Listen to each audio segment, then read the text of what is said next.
So this is our Australia Day themed service. Thought I'd start with a little bit of audience participation. What are some things that you like about living in Australia? What are some things that you think, yep, this is a good place to be, I'm happy to be here? Stuff like that. Clean water. Clean water. Often underestimated the value that is. Nobody's bombing us. Nobody's bombing us, yes, that's always a pleasant thing. Sorry? Nice climate. Nice climate, yep. A little warm today, but overall it is a nice place weather-wise. And we are free to practice our faith. We are free to practice our faith. Yes, we are. That is. I was looking online to see what generally is thought of as like the best reasons to live in Australia. And Lamingtons. No, well, they didn't make the cut, but I tell you what, they are really good. First one that came up was high living standards. Wages can be high, but so can the standard of living here. So it's, yeah, high standard of living. You know, you look around and go, people are living pretty well here, and that's true. That's true. One that came up a number of times, quality health care. You know, I don't know if you guys get quite how good you have it here. No, I saw somebody complaining about private healthcare insurance rates in this country, and I thought, boy, you should go step in America. I'll tell you what, this place is great for healthcare. You show up, you have your stuff done, there's no major lines or issues. I mean, we're not huge consumers of the healthcare system here, but from what I've encountered of it, it's really good. It's a really good healthcare system, and the prices are reasonable. Free public school for all residents. Yep, that's true. And not only free, but quality.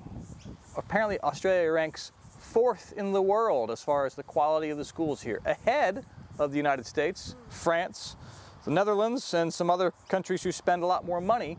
Australia comes out really well. I mean, as someone raising a kid, you know, that's worth a lot. You're getting a good education here, son. You are. You should be very grateful for that. You should be thankful to us, the Australian government, for doing a good job with that. And free transit to school. Free transit to school. That's true. That's true. Yeah, thankful for the Opal cards, right? So, I mean, there are some good things about living in Australia. There are some good things. Every year that I live here, I talk to friends and coworkers in the U.S. They go, well, how long are you going to stay? And I say, guys, this is a great place to live. Why would I leave? What do you want me to do? Go to some place where it's cold? You know, no thanks. This is a great place to live. And I tell you what, one of the things I want to touch on is just that I think it was a week or so ago, there was some controversy around Australia Day being used in the cricket league. And Scott Morrison said, we should call it Australia Day, and the cricket league says, no, we're not going to do it, because for some people Australia Day has this bad connotation around the invasion and that kind of stuff. And while I get the Invasion Day connotation, when I think about it spiritually, you know, this country isn't the country that invaded 200 some years ago. The people who are running this government, it's not the same place. You know, if you look at your own life and you roll back the clock, you know, 30, 40 years ago, are you the same person then as you are today? Do you want to be held today accountable for things that you did 40 years ago and be said, oh, well, you're a bad person. You know, this is what you did back then. You shouldn't be celebrated. It's your birthday, but we're not going to talk about it because 40 years ago, you said some nasty things online. Haha, not online. Yeah, but I think the difference is, though, that may be true, but things are still not very good for the Aboriginal and Torres Strait people. They still have a lot of, they're not equal. They are not equal with us, and I think that's a lot of the issue. And I put myself in their shoes, and I think, yeah, if we were invaded by another country now, and then, you know, 200 years later, our freedom's gone, everything, our family and friends are killed. I get it, you know, I really get it, and I'd like to, I really support choosing the date of the 26th of January. Whoever did that, bad, and it was actually chosen way back. I think it actually was commemorating the day that the first fleet arrived, and it was one of the governors that started it all off. Yep. But it just shows you that back then there was no influence of the Aboriginal people. They had no talk, you know, no influence of it. So yeah, I get it. I think that's a fair point. That perhaps the date is poorly chosen. The date's the problem, I think. Yeah, we're not used to the day. We need a good day. Yep. But what we're trying to do today is celebrate what's good about Australia, and celebrate the things that they do right. You know, just Friday, 2 days ago, I took my Australian citizenship test, and I aced it. Didn't even know I was taking it, but I got it. Thankfully, living here for 9 years, I've figured out the answers to the questions. But you know, a lot of that citizenship test is, you know, how does the government work? You know, who decides the laws? Where do these things happen? But a lot of it is around the Australian values. And when you take the test, they want to make sure that you get Australian values. What is this country, what is this government about? And so I'm going to read for you here.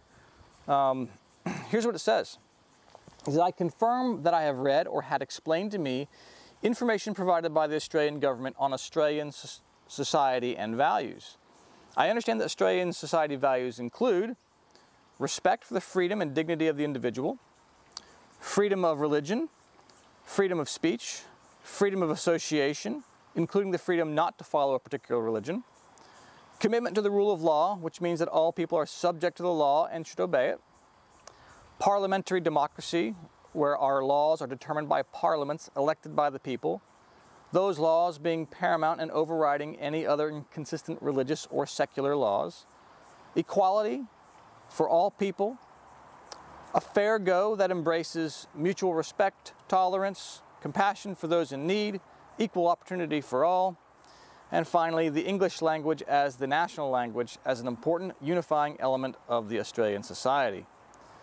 I undertake to conduct myself in accordance with these values of Australian society during my stay in Australia and obey the laws of Australia. So, I don't know if you kind of caught a theme there, but I felt like I did. You know, what theme is freedom, right? Freedom for the dignity of the individual, freedom of religion, equal opportunity, fair go that embraces freedom. Lots of stuff in there, in those values about freedom. And what I think is, you know, on a pastoral level, what is it that we love the Lord for? Why do we appreciate and love and honor the Lord? Because He gives us freedom, right? You know, He doesn't make us do what He says. He doesn't make us believe in Him. He doesn't make us do really anything. He leaves us in freedom. Scripture says, my yoke is easy, my burden is light. And a good government follows that same kind of mantra, right? My yoke is easy, my burden is light. And that's what a good government should do as well. But we also know that freedom doesn't come free. There are plenty of other people out there who don't believe in freedom, other governments that don't believe in freedom. They try to take the freedom away and accumulate power. Which is why if you look up scriptural verses about patriotism, the line that comes up the most is from John chapter 9. It's in your order of service if you want to read it. It says, as the Father has loved me, so I have loved you. Now remain in my love. If you keep my commands, you will remain in my love, just as I have kept my Father's commands and remain in his love. I have told you this so that my joy may be in you, and your joy may be complete. My command is this: love each other as I have loved you. Greater love has no one than this, to lay down one's life for one's friends. So you say, okay, well, it says friends, laying your life for your friends, not for your country. But if you dig into the Arcana and similar readings in True Christian Religion, there's plenty of things in there that talk to us about how that a country is really just a collection of friends. It's part of your community. And this is 68:19 and number 68:21 here. It says, not only is an individual person one's neighbor, but also a group of people. For the community, whether small or large, is one's neighbor, as is one's country, the church, the Lord's kingdom, and above all others, the Lord. These are meant by the neighbor whom one should be moved by charity to benefit. They are also ascending degrees of the neighbor, for a community composed of a group of people is the neighbor in a higher degree than an individual person. One's country in a still higher degree than the community, the church in a still higher degree than this, and the Lord's kingdom in a still higher degree than that. But the Lord is the neighbor in the highest degree. These ascending degrees are like a flight of stairs which have the Lord at the top. One's country is the neighbor over the community because it is like a parent, for being the place where one is born. It nurtures him and protects him from all harm. One ought to love one's country, to do good to it according to its needs, which have regard primarily to its sustenance, its public life, its spiritual life. Anyone who loves his country and out of goodwill does good to it will in the next life love the Lord's kingdom, and then the Lord's kingdom becomes his country. And anyone who loves the Lord's kingdom loves the Lord, since the Lord is the all in all of his kingdom. For strictly speaking, the Lord's kingdom is the goodness and truth which reside in the inhabitants of that kingdom and which they receive from the Lord.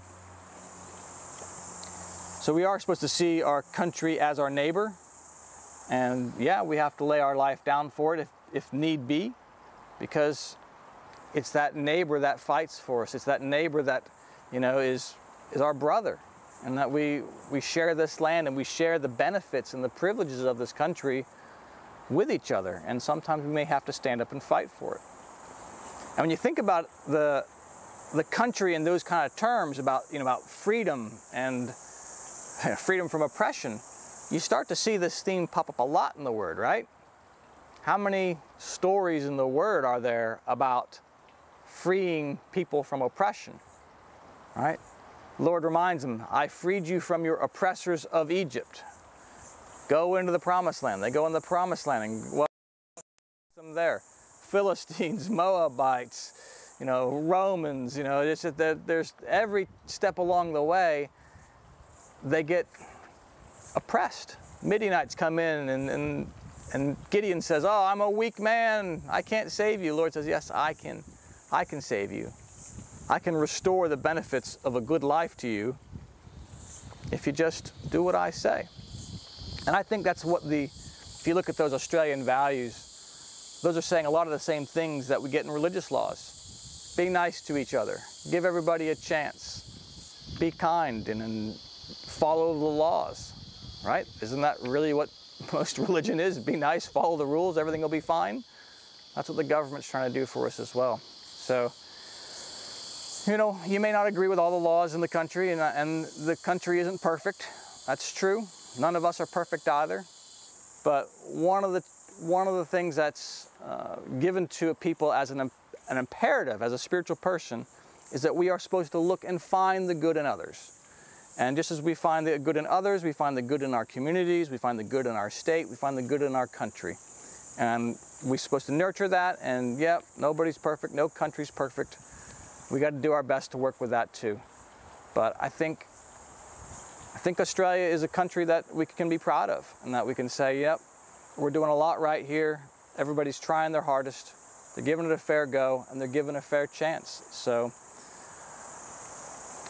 quibbles around the date aside, I hope you guys can go out and enjoy Australia Day and feel proud about where you are, because especially in the world today with all the coronavirus stuff, I think a lot of Australians have found pride in how we have managed the situation and how we've dealt with it. So there's a lot of good going on here.